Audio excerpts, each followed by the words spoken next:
Hi, uh, good day. My name is Leah and I'm a researcher at the Autonomous University of Barcelona, a political ecologist, ecological economist, and I'm also the director of the Global Atlas of Environmental Justice project. Today I'll be presenting a short documentary film called Corridors of Resistance about one specific inspiring movement to leave oil in the soil. Uh, Beforehand, I would like to invite all of you to visit the Global Atlas of Environmental Justice. The website and online platform is at ejatlas.org, and you can see that until today we've collected over 2,200 cases of environmental mobilizations and resistance to environmental injustices, communities that are opposing gas exploration and extraction. We have over 200 cases, over 100 cases of resistance against coal extraction and thermal power plants, cases of opposition to industrial renewable energy projects and also to false solutions such as RED and CDM. And all of these cases combined give us a very clear picture of what the global climate justice movement on the ground does look like and could look like if it was more coordinated. Today, as I mentioned, I'm going to be presenting a documentary film.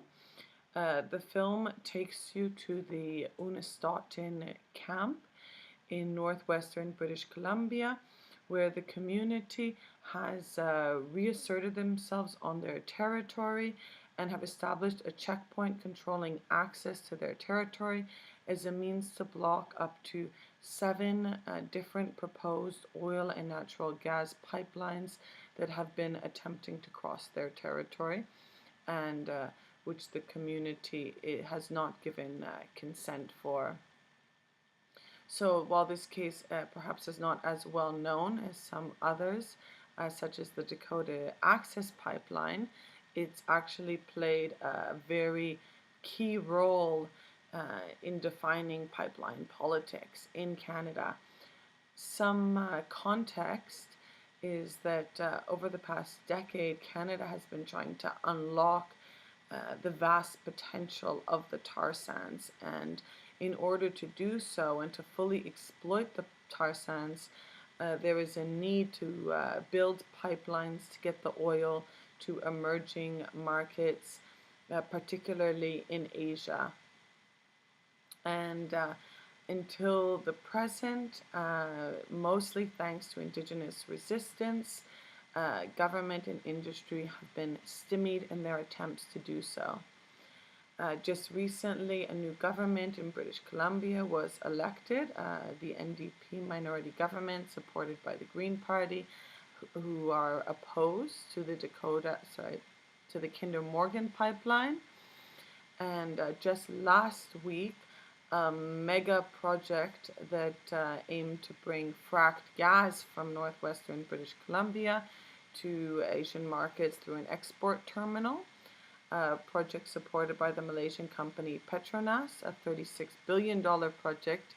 The company has pulled out, and according to them, the reason being that the delays in the project has meant that too much other natural gas capacity has come online and it's no longer feasible for them to move forward with the project.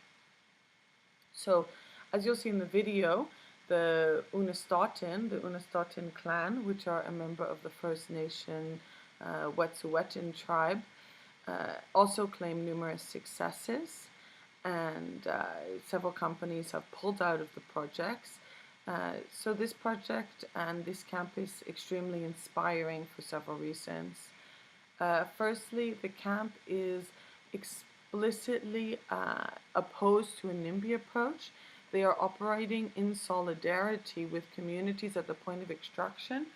This includes communities in the tar sands, communities who would be impacted by fracking in northwestern British Columbia, and communities who are also impacted by climate change. Secondly, the camp, the Wet'suwet'en, are part of a very long history of resistance and of decolonization. The Wet'suwet'en, together with the Gitxsan, we were brought to the Supreme Court of Canada a landmark case establishing their prior sovereignty over their unceded territory to the sovereignty of the Canadian government. And this was also the first case to recognize oral testimony as a valid testimony. And in this way, they're not demanding rights from the Canadian government, they are actually asserting their responsibility to the land and to the salmon. Finally, rather than a simply defensive protest, they are creating a living alternative and aiming to heal relationships with the land and with their people. And after this video was produced, they have also started the construction of a healing lodge for Indigenous youth that aims to heal some of the trauma of residential schools and the colonial legacy that is actually still very, very present in their communities. So without further ado, I will let you watch the video and allow the community to speak for themselves. And I look forward to the discussion and to hearing your thoughts and comments. Thanks again to John and to the other team for organizing this conference and for inviting me to participate.